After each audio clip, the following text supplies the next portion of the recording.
अस्सलामु अलैकुम वरहमतुल्लाहि वबरकातुहू।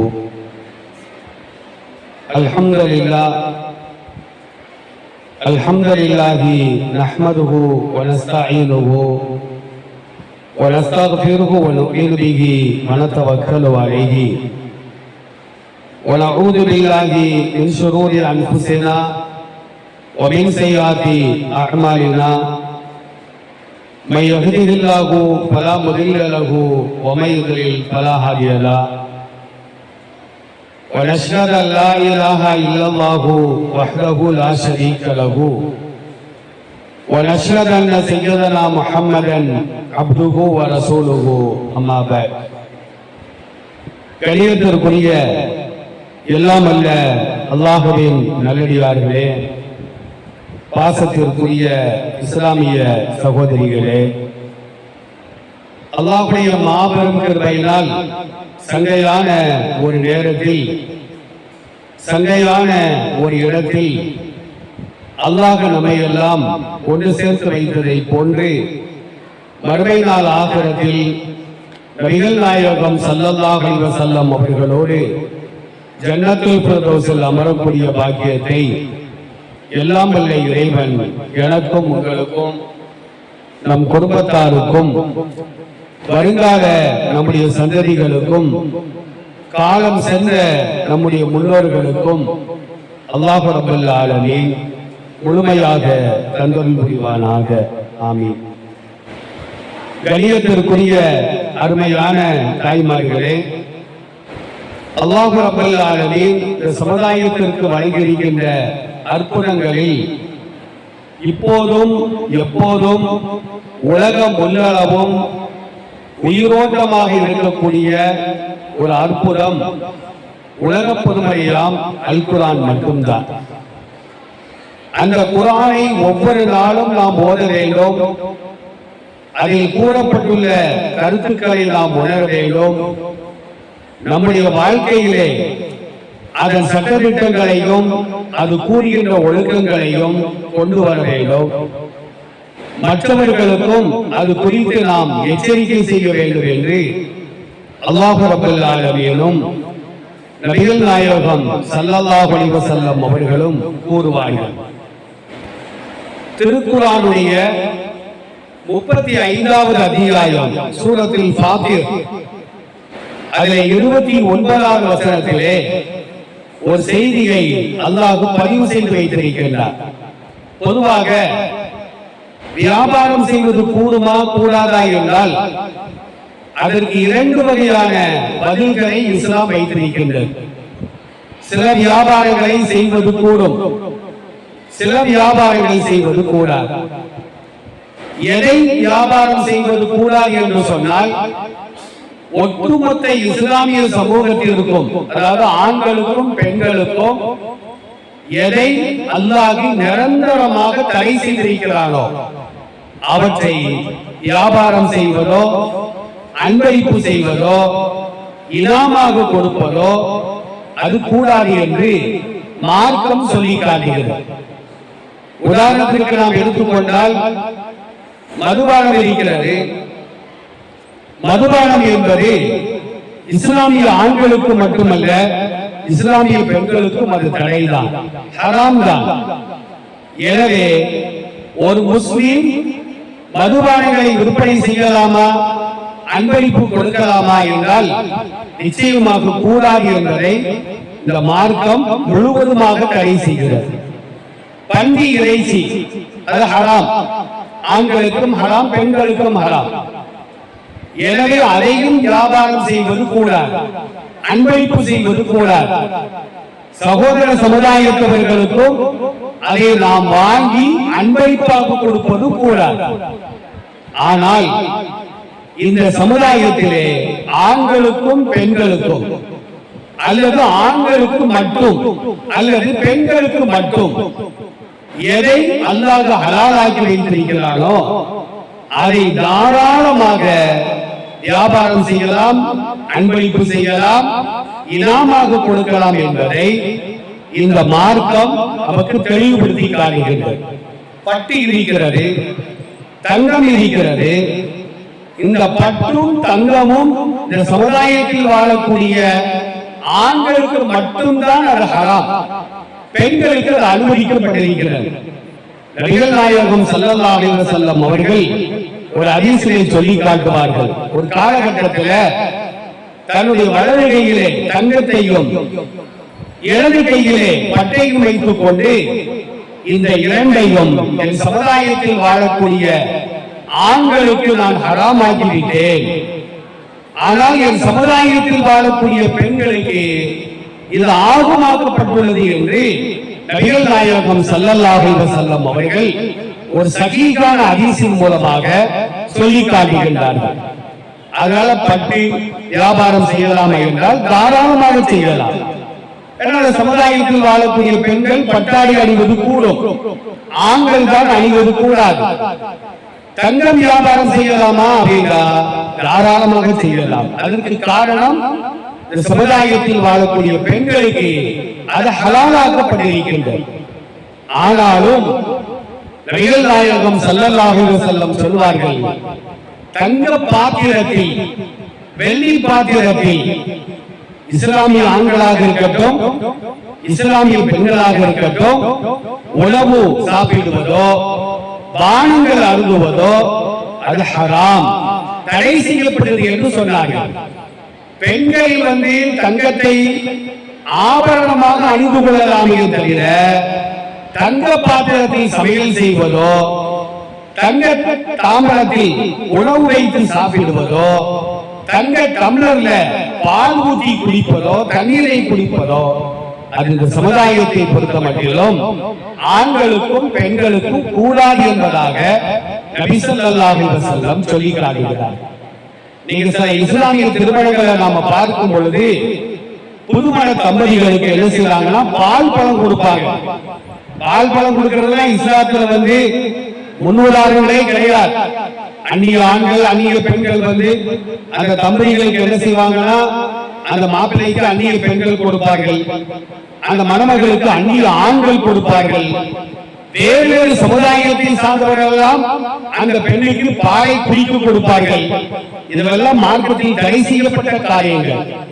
அதுல வேற என்ன செய்வாங்க அப்படின்னா தங்க டம்ளர்ல தங்க ஸ்பூன்ல போட்டுக்கிட்டு அது வெள்ளி டம்ளர்ல வெள்ளி ஸ்பூனை வைத்து அந்த மணமக்களுக்கு அந்த பாலும் பழத்தையும் கொடுக்கிறார்களே, அது பாலும் பழமும் அல்ல, நரக நெருப்பு என்று நபி ஸல்லல்லாஹு அலைஹி வஸல்லம் ஒரு ஹதீஸின் மூலமாக சொல்லி காட்டுவார்கள்.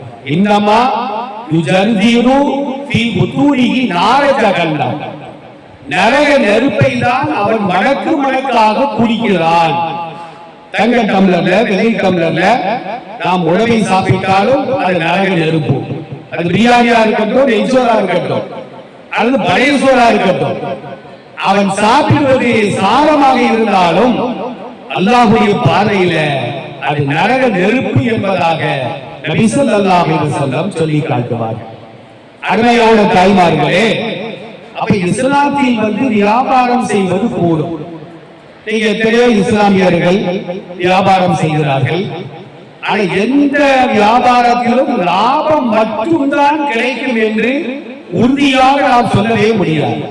ஒரு நாளைக்கு லாபம் வரும், ஒரு நாளைக்கு லாபத்தில் குறையலாம், ஒரு நாளைக்கு நஷ்டம் கூட ஏற்படும்.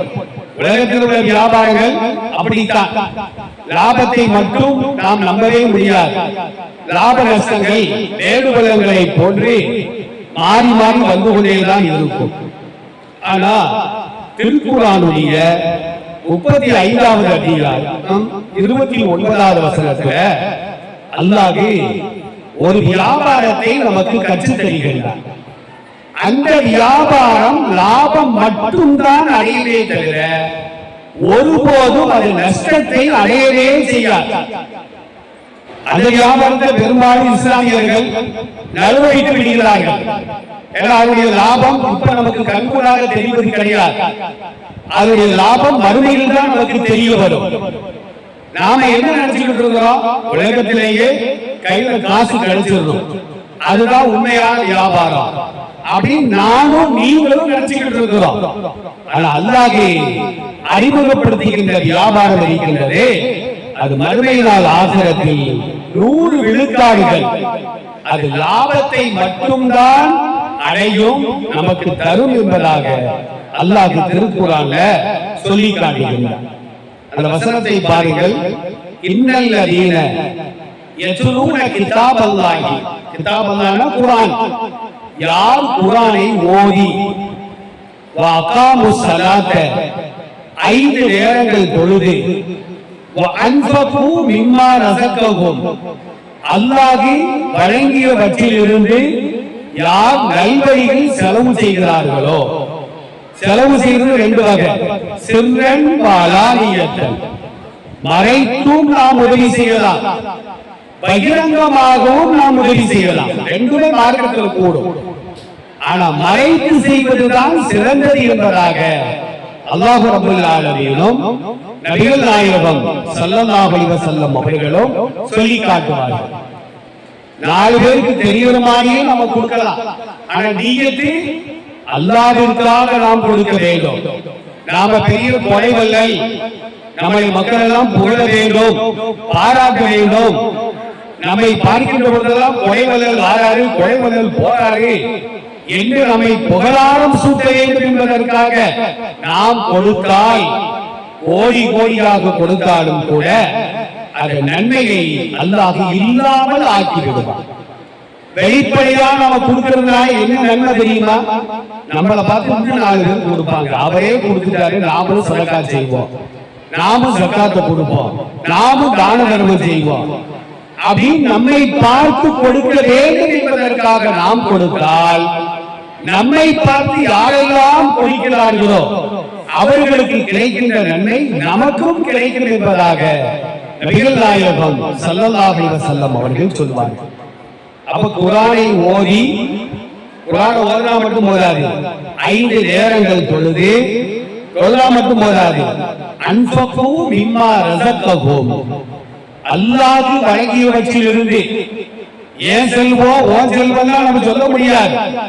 நாம கையில உள்ள செல்வம் நாம சம்பாதிச்சாலும் கூட அல்லாஹ் நாடினால் தான் நம்ம கையில தங்கும், நம்ம கைக்கு வரும். நாம உழைக்க போறோம், உழைப்பதற்கு சக்தியை தந்தவன் யார்? அல்லாஹ் தானே. கடையை திறந்து உட்கார்ந்து இருக்கிறோம், அல்லாஹ் நாடனா ஒரு ஈ காக்கா கூட உள்ள வராது, ஒரு கொசு கூட உள்ள வராது. 4 கஸ்டமரை வர வைத்து நமக்கு லாபம் கிடைக்கிறது என்று சொன்னால் அது அல்லாஹ்வுடைய ஏற்பாடு. அதான் திருக்குர்ஆன்ல அல்லாஹ் செலவு செய்யுங்கள் என்று சொல்லும் பொழுதெல்லாம் மிம்மா ரஸக்னாஹும், நாம் அவர்களுக்கு கொடுத்தவற்றிலிருந்து அவர்கள் செலவு செய்வார்கள். அல்லாஹ்வுக்கு கொடுத்தாதான் நம்ம கையில காசு, இல்லைன்னா ஒன்றும் கிடையாது. அல்லாஹ் அதைத்தான் அல்லாஹ் சொல்கின்றான், வ அன்ஃபகு மிம்மா ரஸக்னாஹும் சிர்ரன் வ அலானியா, ரகசியமாகவும் பகிரங்கமாகவும் யார் நல்வழிகளை செலவு செய்வார்களோ இவர்கள்தான் லன் தபூர் யர்ஜூன திஜாரத்தன் லன் தபூர். திஜாரனா வியாபாரம் அர்த்தம்.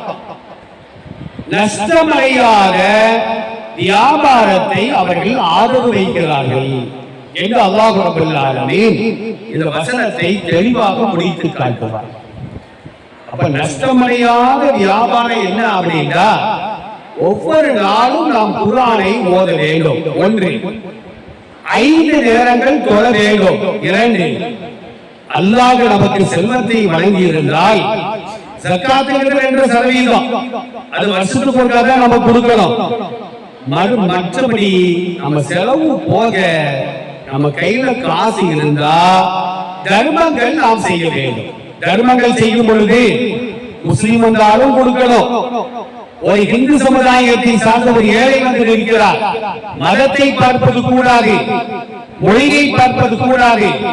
தேவை உள்ளவர்கள் எந்த மதத்தை சார்ந்தவராக இருந்தாலும் அவர்களுக்கு நாம் உதவி செய்ய வேண்டும் என்று அல்லாஹ் ரப்பல் ஆலமீனும் நபிகள் நாயகம் ஸல்லல்லாஹு அலைஹி வஸல்லம் அவர்களும் சொல்லி காட்டுவார்கள். அருமையான தாய்மார்களே, குர்ஆனை நாம் ஓத வேண்டும், ஒவ்வொரு நாளும் ஓத வேண்டும். நமக்கு ஓத தெரியவில்லை என்றாலும் நம்முடைய மருமகள்கள் ஓத தெரியுமா? அவங்க ஓதும் போது மாமியாமார்கள் பக்கத்துல போய் உட்கார்ந்து இருக்கணும். ஏன்னா ஓதுறவங்களுக்கு என்ன நன்மையோ அதே நன்மை தான் அதை செவிமடுப்பவர்களுக்கும் கிடைக்கும். அல்லாஹ் ரப்பல் ஆலமீன் திருக்குர்ஆனுடைய சிறப்புகளை பற்றி அல் குர்ஆன்ல பேசுகின்ற பொழுது, குர்ஆன் ஓதுவதை நீங்கள் கேட்டால் அதை வாய் மூடி அமைதியாக நீங்கள் செவிமடுங்கள். ஒரு ஆள் ஓதிட்டு இருக்கிறாரு, ஓட தெரியாதவர் என்ன செய்யறோம், பக்கத்துல உட்கார்ந்து அதை அப்படியே செவிமடுத்துக் கொண்டே இருந்தால் ஓடுகின்றவருக்கு என்ன நன்மை கிடைக்கிறதோ, அவருக்கு என்ன நன்மை கிடைக்கும், ஒரு எழுத்திற்கு 10 நன்மைகள் கிடைக்கும். அலிஃப் லாம் மீம் என்று சொல்வாரேயானால் அவருக்கு 30 நன்மைகள் கிடைக்கிறது. ஓடுவதற்கு 30 நன்மைனா அதை காது கொடுத்து கேட்பவருக்கு 30 நன்மை என்பதாக நபி ஸல்லல்லாஹு அலைஹி வஸல்லம் சொல்லி காட்டுவார்கள். இப்ப நம்ம வீடுகள்ல குர்ஆனை ஓதுறோம் அப்படின்னா அந்த வீடுகளுக்கு அல்லாஹ் ரஹ்மத்தை இறக்கி வைக்கின்றான். அது நம்ம கண்களுக்கு தெரியாது. சில வீடுகள்ல பார்த்தா எப்ப பார்த்தாலும் சண்டையாத்தான் இருக்கும், சண்டை சச்சரவாகவே இருக்கும்.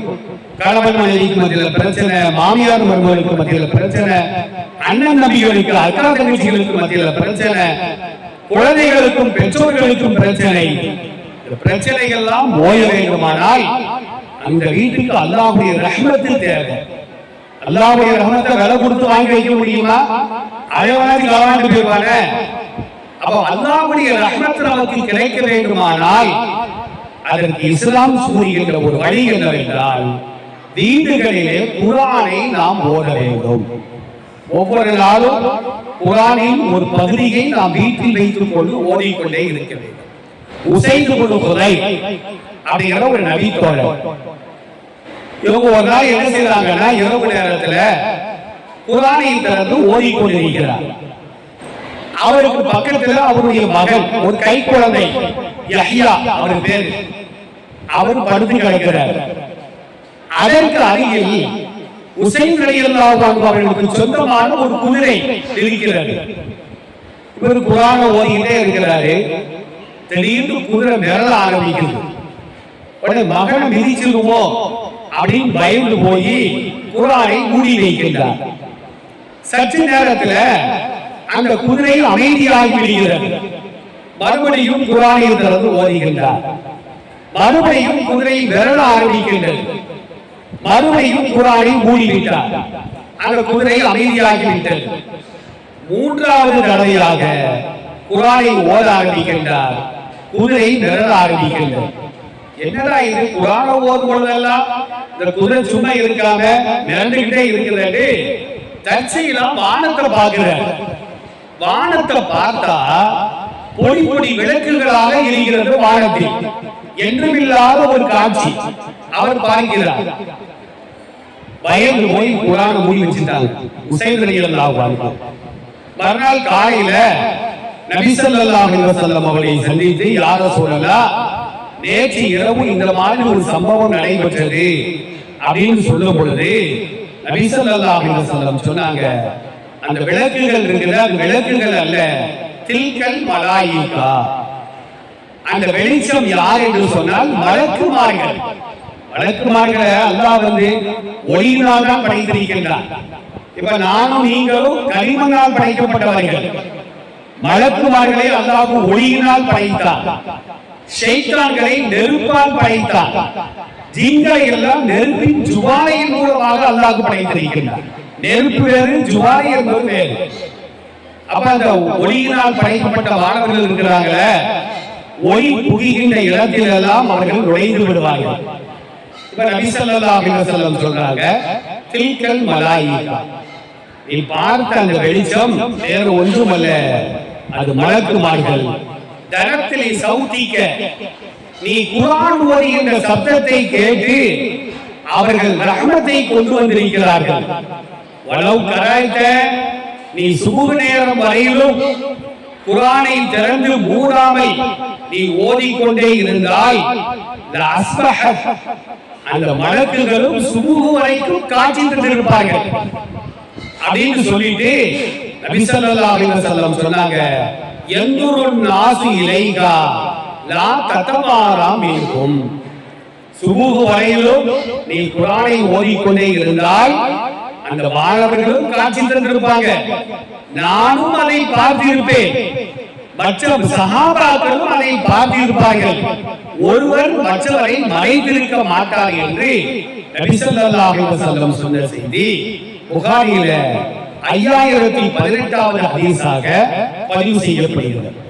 ஆக அருமையான தாய்மார்களே, குர்ஆனை எந்த இடத்தில் ஓதினாலும், நாம ஓதினாலும் சரிதான், நம்முடைய பிள்ளைகள் ஓதினாலும் சரிதான், நம்முடைய பேரம்பேத்திகள் ஓதினாலும் சரிதான், குர்ஆன் ஓதப்பட்டால் அதை செவிமடுக்க வேண்டும். பக்கத்துல உட்கார்ந்து கேட்கணும். சமையல் கட்டுல இருந்தா அப்படின்னா இந்த குர்ஆன் ஓதுகின்ற சப்தத்தை கேட்டுக்கொண்டே சமையல் செய்ய வேண்டும். துணி துவைக்கிறோம், நம்முடைய மகளோ அல்லது மருமகளோ மகனோ பேரம்பேத்திகளோ குர்ஆனை ஓதுவார்களே ஆனால் பக்கத்துல உட்கார்ந்து ஓதுவான்னு சொல்லி அந்த குர்ஆனை கேட்டுக்கிட்டே இருக்கும். நீங்க சில வீடுகள்ல பார்த்தா அப்படின்னா சமீப காலமாக ஒரு கெட்ட பழக்கம், காலையில் ஒழிக்கப்படுகின்ற திரைப்பட பாடல்கள் இரவு நேரம் வரையிலும் குர்ஆன ஓதனாலே ரஹ்மத்து கிடையாது. ஒரு இடத்துல ரஹ்மத் இல்லைன்னா அந்த இடத்துல லானத்து தான் இருக்கும், அல்லாஹ்வுடைய சாபம் தான் இருக்கும். இப்ப இந்த இடத்துல வெளிச்சமா இருக்க போய் பல்பு தான் வெளிச்சம் இருக்கு. பல்பை நம்ம அணைச்சிட்டோம் அப்படின்னா இருள வந்து தானா கொண்டு வர வேண்டிய அவசியம் இல்லை, இருள் தானாக வந்துவிடும். அதுபோன்றுதான் ஒரு இடத்தில் அல்லாஹ்வுடைய ரஹ்மத்துக்கு வேலை இல்லை என்றால் அந்த இடத்தில் ஷைத்தானுக்கு வேலை வந்துவிடும். குடும்பத்துல குழப்பம் ஏற்படும், சண்டை சச்சரவுகள் ஏற்படும், காரணம் இல்லாம பிரச்சனைகள் வரும். உங்களுக்கு எல்லாம் சொல்லி தர வேண்டிய அவசியமே கிடையாது. பெரும்பாலான குடும்பங்கள்ல எதுக்கு கணவர் கத்துறாரு, மனைவி எதுக்கு சண்டை போடுறாங்க, பிள்ளைங்க ஏன் கோவப்படுறாங்க, காரணமே புரியாது. அதுக்கு இஸ்லாம் கூறுகின்ற காரணம், அந்த வீட்டுல அல்லாஹ்வுடைய ரஹ்மத் இல்ல. ரஹ்மத் வரணும் அப்படின்னா குர்ஆனை நாம் ஓத வேண்டும். குர்ஆனை ஓதுவதாக இருந்தால் இது போன்ற மதரசாக்களுக்கு நம்முடைய பிள்ளைகளை தினந்தோறும் நாம் அனுப்பி முறையாக அந்த குர்ஆனை நாம் கற்க செய்ய வேண்டும் என்பதைத்தான் இந்த மார்க்கம் தெளிவாக சொல்லி காட்டுகிறது.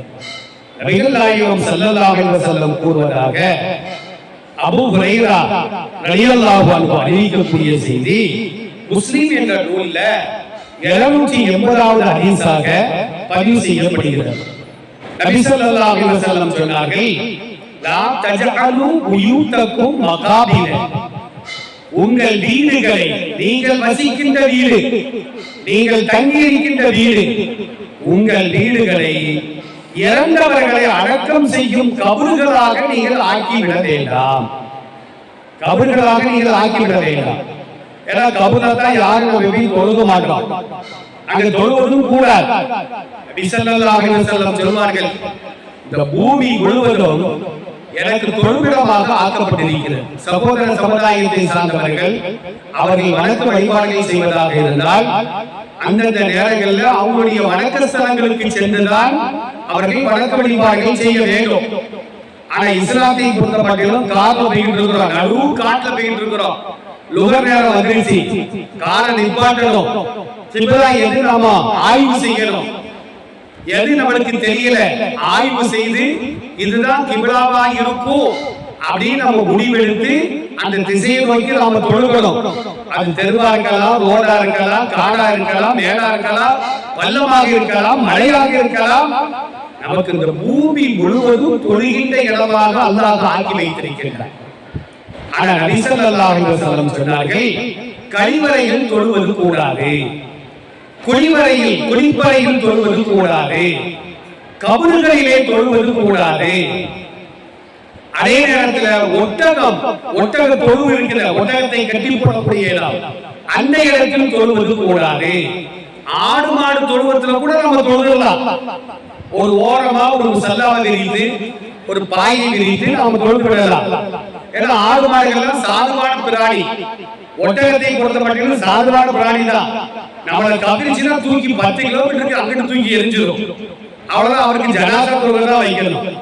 ஆனால் ஒட்டக தொழுவத்தில் தொழுக வேண்டாம் என்று நபி ஸல்லல்லாஹு அலைஹி வஸல்லம் 1400 ஆண்டுகளுக்கு முன்பே இந்த சமுதாயத்திற்கு சொன்னார்கள். குப்பை மேட்டில் தொழுவது கூடாது. இந்த மாதிரி இடங்களை தவிர மற்ற எல்லா இடங்களிலும் நாம் தொழுவது கூடும் என்று நபி ஸல்லல்லாஹு அலைஹி வஸல்லம் சொன்னார். அல்லாஹ் ரசூலுல்லாஹ் சொல்றாங்க, உங்கள் வீடுகளை கபர்களாக இறந்தவர்களை அடக்கம் செய்யும் இடமாக நீங்கள் ஆக்கிவிடாதீர்கள். அப்ப கபர்ல போய் நம்ம உட்கார்ந்து குர்ஆன் ஓத மாட்டோம். போனா ஒரு யாசீனை ஓதுவோம், சூரத்துல் ஃபாத்திஹாவை ஓதுவோம், வந்துடுவோம். அங்கே உட்கார்ந்துட்டு நம்ம குர்ஆன் ஓத மாட்டோம், அங்கே நம்ம படுத்து கிடக்க மாட்டோம். அடுத்து ரசூலுல்லாஹ் சொல்றாங்க, இன்ன ஷைத்தான, நிச்சயமாக ஷைத்தான், யன்ஃபிரு மினல் பைத்தி, ஒரு வீட்டை விட்டு விரண்டோடி விடுகிறான். எந்த வீடு தெரியுமா? அல்லதி துக்ரவு ஃபீஹி சூரத்துல் பக்ரா, எந்த வீட்ல சூரத்துல் பக்ரா ஓதப்படுகிறதோ. சூரத்துல் பக்ராங்கிறது திருக்குர்ஆனுடைய 2வது அத்தியாயம். திருக்குர்ஆனிலே பெரிய அத்தியாயம் அதுதான். 286 வசனங்களை கொண்ட அத்தியாயம். திருக்குர்ஆனில் பெரிய ஆயத்தும் அதே சூரா பக்ராவில் தான் இருக்கிறது. அந்த ஆயத்துக்கு கூட ஆயத்துல் தைன், கடன் சம்பந்தமான ஆயத்துன்னு சொல்லுவாங்க. ஒரு ஆளுக்கு கடன் கொடுப்பதாக இருந்தா பத்திரம் போடணும், 2 பேரும் சாட்சிக்கு வைக்கணும். பத்திரம் போடுறதா அண்ணன் தம்பிக்கு கொடுத்தாலும் சரிதான், தம்பி அண்ணனுக்கு கொடுத்தாலும் சரிதான், அழகிய கடன் கொடுத்தாலும் சரிதான். சாட்சி இல்லாம பத்திரம் போடாம எழுதி வாங்காம நாம கடன் கொடுப்பது கூடாது. ஒண்ணுமே இல்லாம அண்ணன் தானே, தம்பி தானே, மச்சான் தானே அப்படின்னு ரூபாயை கொடுத்து மச்சான் ஏமாத்திட்டான்னு வச்சுக்கிடுவோம். அல்லாஹ்ட்ட முறையிட்டாலும் அல்லாஹ் அந்த முறையீட்டை ஏற்றுக்கொள்ள மாட்டான். என்ன சொல்ல தெரியுமா? நான் சொன்ன வழிமுறையில நீ பத்திரம் போடல, பிறகு ஏன் என்கிட்ட வந்து நிக்கிற? நீ ஏமாற்றப்படத்தான் செய்வாய் என்று அல்லாஹ் கூறி விடுவான் என்பதை கூட இந்த மார்க்கம் சொல்லி காட்டுகிறது. அப்ப சூரத்து பக்ரா தான் திருக்குர்ஆன்ல மிகப்பெரிய அத்தியாயம். இந்த அத்தியாயத்தை வீட்டில் அமர்ந்து நாம் ஓதினால், இப்ப வந்து திருக்குர்ஆனை நன்றாக ஓத தெரிந்தவர்கள் கூட சூரத்துல் பக்ரா ஓதுவதற்கு எப்படி 1.5 மணி நேரம் ஆகிவிடும். 286 வசனங்கள் அல்லவா? இப்ப நம்மளால முடிஞ்ச அளவுக்கு நாம குர்ஆனை ஓத வேண்டும், சூரத்துல் பக்ராவை ஓத வேண்டும். அது ஓத முடியாதவங்க மற்ற சூறாக்களை கூட நாம என்ன செய்யலாம்? சொன்னா உடனே பாருங்க, எந்த வீட்டுல போயினாலும் குர்ஆனை வாங்கி பாருங்க, எல்லா பக்கங்களும் புதுசா இருக்கும். சூரத்து யாசின் மட்டும் அடுப்பாங்கிற மாதிரி கருப்பா இருக்கும். அது என்ன காரணம் தெரியுமா? ஒவ்வொரு நாளும் யாசின் மட்டும்தான் நம்ம ஓதிக்கிட்டு இருக்கிறோம். சில வீடுகளை பார்த்தா தலைவாணியை அடுக்கி வச்ச மாதிரி யாசின் சூரா புக்கு தலைவாணி மாதிரி அடுக்கி வச்சிருப்பாங்க. வீட்டுல யாராவது மௌத்தா போனா கூட அந்த வீடுகள்ல யாசின் சூறாவை தான் அன்பளிப்பு செய்யறாங்க.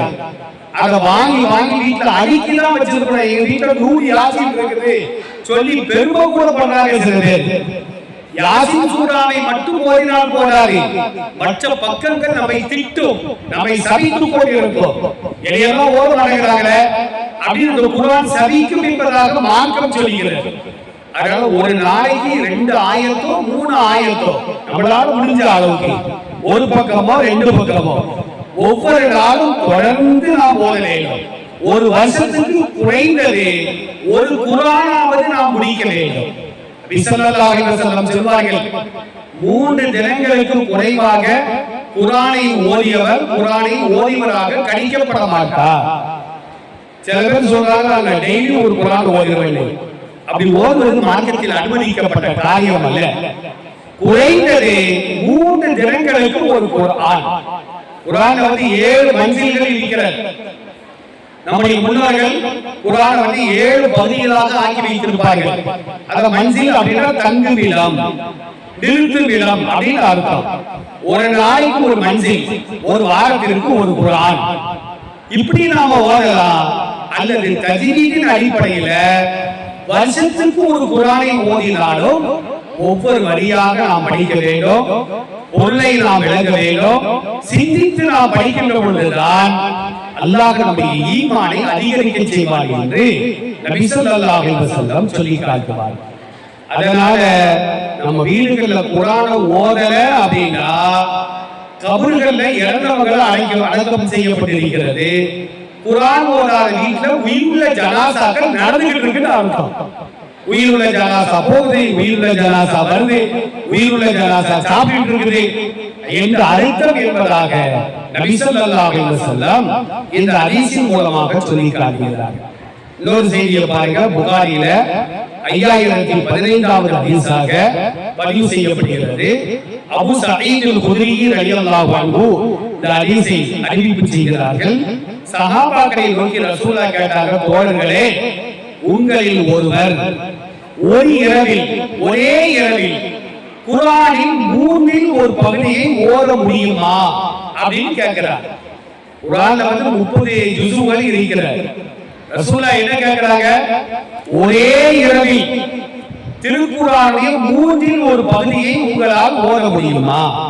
அதாவது 10 ஜுஸு. இங்க 10 ஆயத்துக்கே எழுதி கிடக்கு சில வீடுகள்ல. ரசூலுல்லாஹ் கேட்கிறது என்னது? 10 ஜுஸுகளை யாராவது ஓத முடியுமா அப்படின்னு கேட்கிறாங்க. உடனே சஹாபாக்களுக்கு இதெல்லாம் ரொம்ப கஷ்டமாயிருது. ஃபஷக்க தாலிக அலைஹிம். ஹதீஸ்ல வரக்கூடிய வார்த்தைகளை பாருங்க, ஷக்கன சிரமமாகி விட்டதுன்னு அர்த்தம். சஹாபாக்களுக்கு சிரமம். அப்ப நாம எப்படி ஓத முடியும்? ஒரு இரவுல 10 ஜுஸு. சஹாபாக்களுக்கு சிரமமாகி விட்டது. சஹாபாக்கள் கேட்டாங்க, ஐயனா யுதீக்கு தாலிக யா ரசூலல்லாஹ், இரவு நேரத்தில் 10 ஜுஸுகளை யாரால் ஓத முடியும் அப்படின்னு கேட்கிறார். அப்பதான் நபி ஸல்லல்லாஹு அலைஹி வஸல்லம் சொன்னார்கள், தோழர்களே, சூரத்துல் இக்லாஸ். சூரத்துல் இக்லாஸ்னா குல் ஹுவல்லாஹு அஹத் அல்லாஹுஸ் ஸமத் லம் யலித் வலம் யூலத் வலம் யகுல் லஹு குஃபுவன் அஹத். இப்ப நான் ஓதுறேன், நீங்க கேட்டீங்க, எனக்கு கிடைச்ச அதே நன்மை உங்களுக்கு கிடைக்கும். இந்த சூராவை ஒருமுறை நாம் ஓதினால், இப்ப நான் ஓதுறேன், இப்ப குர்ஆன்ல 3இல் ஒரு பகுதியை ஓதிய நன்மை அல்லாஹ் எனக்கு தருவான். கேட்கிறதால உங்களுக்கும் தருவான். அப்ப நபி ஸல்லல்லாஹு அலைஹி வஸல்லம் சொன்னார்கள், சூரத்துல் இக்லாஸை ஒருவர் ஒரு முறை ஓதினால் திருக்குர்ஆனின் 3இல் ஒரு பகுதி ஓதிய நன்மை அவருக்கு கிடைக்கும் என்று சொன்னார்கள். அவன் நாம் ஒவ்வொரு நாளும் 3 முறை குல் ஹுவல்லாஹு சூரா ஓதுறோம் வச்சுக்கிறோம். முழு குர்ஆனை ஓதிய நன்மை நமக்கு கிடைத்துவிடும் என்று இந்த ஹதீஸின் மூலமாக நம்மால் அறிந்து கொள்ள முடிகிறது. இதெல்லாம் நம்ம ஓதணும். படிக்கிற நேரத்துல நாம ஓதணும், நம்முடைய கணவன்மார்களுக்கு ஞாபகம் ஊட்டணும், நம்முடைய பிள்ளைகளை ஓத சொல்லணும். நமக்கு ஓத தெரியலன்னா பிள்ளைகளை ஓதி நம்ம காது கொடுத்து கேட்கணும். படிக்கின்ற பொழுது இந்த சூறாக்களை ஓதி நாம் படித்தால் இரவு நேரங்களில் ஏற்படக்கூடிய ஆபத்துக்களை விட்டோம் அல்லாஹ் நம்மை பாதுகாப்பான்னு நான் சொல்லல, நபி ஸல்லல்லாஹு அலைஹி வஸல்லம் பல்வேறு ஹதீஸ்களின் மூலமாக சொல்லி காட்டுகிறார்கள். அருமையான தாய்மார்களே, உங்கள பல பேருக்கு ஆயத்துல் குர்சி மனப்பாடமாக இருக்கும். சில பேர் தமிழை பார்த்து மனப்பாடமாக்கி இருப்பாங்க. தயவு செய்து தமிழை பார்த்து மனப்பாடமாக்கி இருந்தாலும் கூட அரபி உச்சரிப்புகளை நாம் திருத்திக் கொள்ள வேண்டும். நபி ஸல்லல்லாஹு அலைஹி வஸல்லம் என்ன செய்வாங்கன்னா, ரமலானுடைய காலகட்டத்துல மதீனால ஒரு பக்கம் பார்த்தா ஆளா கட்டி போடப்பட்டிருக்கும், ஒரு பக்கம் பார்த்தா மாடுகளா நீக்கும், ஒரு பக்கம் ஒட்டகமா நீக்கும், ஒரு பக்கம் பேரிச்சம்பழங்களா இருக்கும், ஒரு பக்கம் பார்த்தா தங்க குடிகள், ஒரு பக்கம் பார்த்தா வெள்ளி குடிகள். இதெல்லாம் என்னது அப்படின்னா ஜகாத்துடைய பொருட்கள். சஹாபாக்கள் என்ன செய்வாங்கன்னா, ஆடு மாடுடைய ஒட்டகத்துடைய ஜகாத்தை கொண்டு வந்து பெருமானார் இடத்தில் ஒப்படைப்பார்கள். தானியங்களுக்கு சொந்தமான ஜகாத்தை பெருமானார் இடத்தில் ஒப்படைப்பார்கள். தங்கம் வெள்ளிக்குள்ள ஜகாத்தை பெருமானார் இடத்தில் ஒப்படைத்து விடுவார்கள். இதெல்லாம் குவியலாக இருக்கும். இப்ப திருடர்கள் இருக்கிற மாதிரி ரசூலுல்லாஹ் காலத்தில் திருடர்கள் இருந்திருக்கிறார்கள். இப்ப இந்த ஜகாத்துடைய பொருளை எல்லாம் பாதுகாக்கணும். அதுக்கு ரசூலுல்லாஹ் யாரை தேர்வு செய்றாங்கன்னா, அபூ ஹுரைரா ரலியல்லாஹு அன்ஹு. அபூ ஹுரைரா ரலியல்லாஹு அன்ஹு இருக்கிறாங்களே, ரசூலுல்லாஹ்வுடைய கடைசி காலத்துல தான் இஸ்லாத்தையே தழுவுறாங்க. அபூ ஹுரைரா ரலியல்லாஹு அன்ஹு இஸ்லாத்தை தழுவி 1.5 ஆண்டுகளில் பெருமானார் வஃபாத்தாகி விடுகிறார்கள். அப்ப அவர் இஸ்லாத்திற்கு தாமதமாகத்தான் வந்தார். 1.5 வருஷம் தான் ரசூலுல்லாஹ்வோடு யார் இருந்திருக்கிறார்? சையதுனா அபூ ஹுரைரா ரலியல்லாஹு அன்ஹு. அந்த 1.5 ஆண்டுகள்ல கிட்டத்தட்ட 6000 ஹதீஸ்களை மனப்பாடம் செய்திருக்கிறார். 1.5 ஆண்டுகள்ல. நீங்க சமுதாயத்துல ஹதீஸ் கிதாபுகளை நாம் திறந்து பார்த்தால் புகாரி, முஸ்லிம், அபூ தாவூத், இப்னு மாஜா, நசாயி, திர்மிதி, அஹ்மத், பஸார் போன்ற ஹதீஸ் கிதாபுகளை நாம் திறந்து பார்த்தால் ஆண்கள்ல அதிகமான ஹதீஸ்களை அறிவித்த பெருமைக்குரிய அபூ ஹுரைரா ரலியல்லாஹு அன்ஹு அவர்களை தான் சாரும். பெண்களை யார் அப்படின்னா ஆயிஷா ரலியல்லாஹு அன்ஹா, ரசூலுல்லாஹ்வுடைய மனைவி. ரசூலுல்லாஹ்வுடைய 11 மனைவிமார்கள்ல ஆயிஷா தான் கன்னி பெண், மற்ற எல்லாமே விதவைகள் தான். சரி, அது ஒரு பக்கம் இருக்கட்டும். இந்த அபூ ஹுரைரா ரலியல்லாஹு அன்ஹு அவங்கள ரசூலுல்லாஹ் கூப்பிட்டு சொல்வாங்களா, அபூ ஹுரைரா இந்த ஜக்காத்துடைய பொருளை எல்லாம் நீங்க தான் இரவு நேரத்துல தூங்காம விழித்து பார்த்து கொள்ள வேண்டும். திருநர்கள் வருவாங்க, கவனமா இருங்க அப்படின்னு அபூ ஹுரைராவை பார்த்து பெருமானார் சொல்வார்கள். இப்ப அபூ ஹுரைரா ரலியல்லாஹு அன்ஹு ராத்திரி நேரங்கள்ல தூங்காம உட்கார்ந்துட்டு இருப்பார். ரசூலுல்லாஹ் சொன்ன மாதிரி ஒரு திருடன் வருவான், வந்து தானியத்துல கைய வைப்பான்.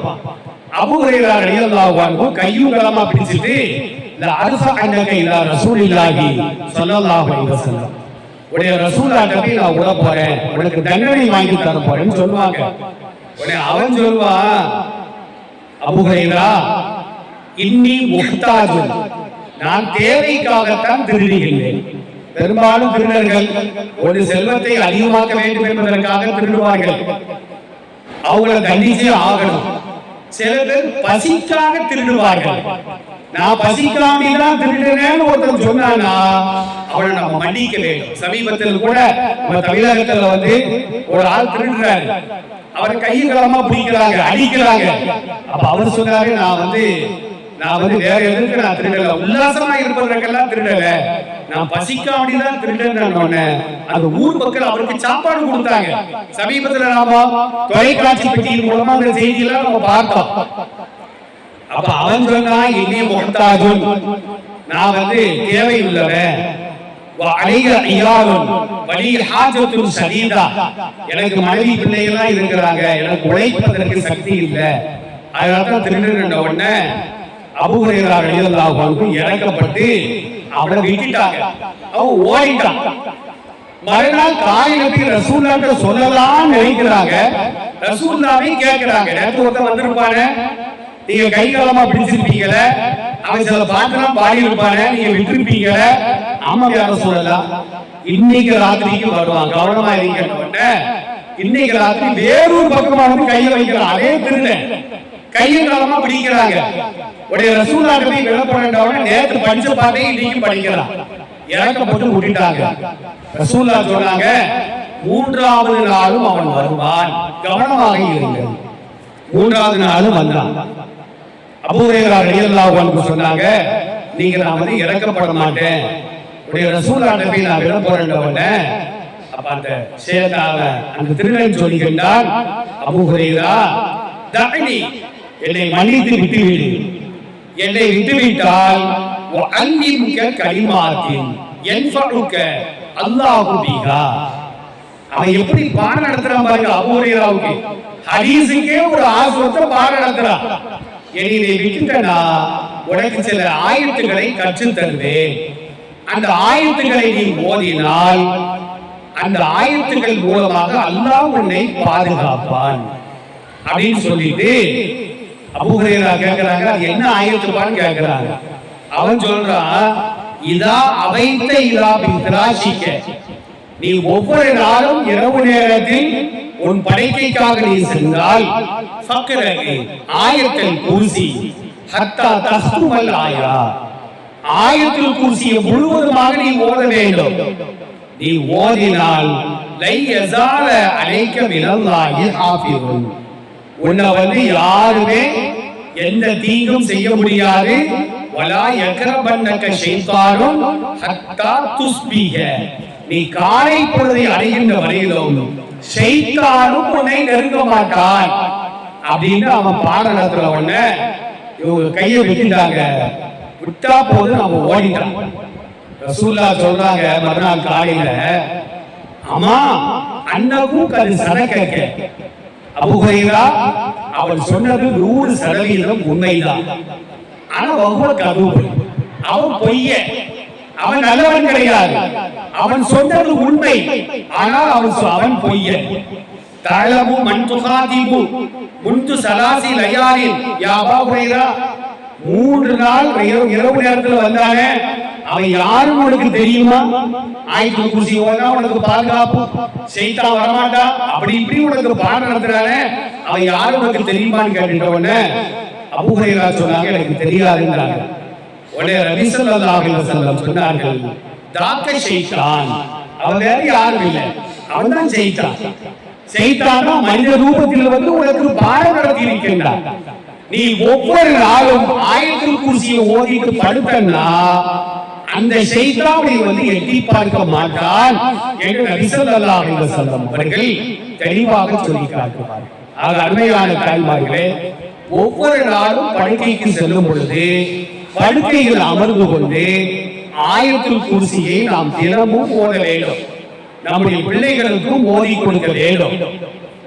தொட்டில் பருவத்தில் உள்ள குழந்தைகள் மீது ஓதி ஊத வேண்டும். இன்னொரு செய்தியை ரசூலுல்லாஹ் சொல்வாங்க, அல் ஆயத்தானி மின் ஆகிரி சூரத்தில் பக்ரா மன் கராஹுமா ஃபீ லைலத்தின் கஃபதாஹு. நபி ஸல்லல்லாஹு அலைஹி வஸல்லம் சொன்னார்கள், சூரத்தில் பக்ராவுடைய கடைசி 2 ஆயத்துகள். அது என்ன 2 ஆயத்துகள்? ஆமன ரசூலு பிமா உன்சில இலைஹி மிர் ரப்பிஹி வல் முஃமினூன் குல்லுன் ஆமன பில்லாஹி வ மலாயிகத்திஹி வ குதுபிஹி என்று சொல்லப்படுகின்ற சூரத்துல் பக்ராவுடைய கடைசி 2 ஆயத்துகள் 285 286. இந்த 2 ஆயத்துகளை ஓதிவிட்டு படுத்தால் கஃபத்தாஹு, அந்த 2 ஆயத்துகளும் அவருக்கு போதும். அல்லாஹ் இரவு நேரங்கள்ல சூனியத்தை விட்டோம், திருட்டை விட்டோம், பயங்கரமான கனவுகளை விட்டோம். நீங்க எத்தனையோ பேர் நம்ம தூங்கிட்டு இருக்கும் போது பதறி எரிச்சு உட்கார்ந்துருந்தாங்க. கெட்ட கனவுகள், பயங்கரமான கனவுகள், நம்மை யாரோ நம்மை கொலை செய்வதை வருவதை போன்று, தாக்குவதற்கு வருவதை போன்று, ஒரு பாம்பு தேல் துரத்துவதை போன்றெல்லாம் கனவு காண்கின்றோமே. இது போன்ற கனவுகளை விட்டும் ஷைத்தானின் துணைகளை விட்டும் அல்லாஹ் நம்மை பாதுகாக்க வேண்டுமானால் ஆயத்துல் குர்சி ஓத வேண்டும். ஆமன ரசூலு அந்த ஆயத்தையும் அடுத்து வரக்கூடிய ஆயத்துகளையும் ஓதிவிட்டு படுத்தால் நிச்சயமாக அல்லாஹ் பாதுகாப்பான். திருக்குர்ஆனில் தொடர்ந்து நம்ம வீடுகள்ல ஓதிக்கொண்டே இருக்க வேண்டும். யாராவது ஓதுவார்களே ஆனால் அதை காது கொடுத்து கேட்க வேண்டும் என்று நபி ஸல்லல்லாஹு அலைஹி வஸல்லம் சொல்கிறார்கள். இதையெல்லாம் நம்ம பேணி வாழலாம் அப்படின்னா குழந்தை பாக்கியம் இல்லாத குடும்பத்துல கூட அல்லாஹ் குழந்தை செல்வங்களை கொடுப்பார். வியாபாரத்துல நஷ்டமாவே இருக்கு, எனக்கு 4 பேருடைய அச்சம் இருக்கிறது. திருக்குர்ஆன் அல்லாஹ் ஒரு ஆயத்தை சொல்லி காட்டுகின்றார், நீ திருக்குர்ஆனை ஓதினால் உனக்கும் உன் எதிரிகளுக்கு மத்தியிலே அல்லாஹ் ஒரு திரையை போட்டு விடுவார். அப்ப என்ன அர்த்தம்? திரை போடப்பட்டால் எதிரிகளுடைய தாக்குதல் நமக்கு நிச்சயமாக ஏற்படவே செய்யாது என்பதை திருக்குர்ஆனுடைய வசனங்கள் தெளிவாக சொல்லி காட்டுகிறது. எல்லாம் அல்லாஹ் சுப்ஹானஹு வ தஆலா ஒவ்வொரு நாளும் திருக்குர்ஆனை ஓதி உணர்ந்து அதன்படி செயல்பட்டு அதன் பக்கம் மக்களுக்கு அழைப்பு கொடுக்கக்கூடிய தாயிகளாக நம்மையும் நம் குடும்பத்தார்களையும் வருங்கால நம்முடைய சந்ததிகளையும் அல்லாஹ் ஆக்கி அருள் புரிவானாக. உலகத்தினுடைய ஆபத்துக்களை விட்டோம், மறுமையினுடைய சோதனைகளை விட்டோம் அல்லாஹ் நம்மையும் நம் குடும்பத்தார்களையும் சகோதர சமுதாயத்தவர்களையும் அல்லாஹ் பாதுகாத்து அருள் புரிவானாக. வாஹிரு தஅவானா அனில் ஹம்துலில்லாஹி ரப்பில் ஆலமீன். அஸ்ஸலாமு அலைக்கும் வ ரஹ்மத்துல்லாஹி வ பரகாத்துஹு.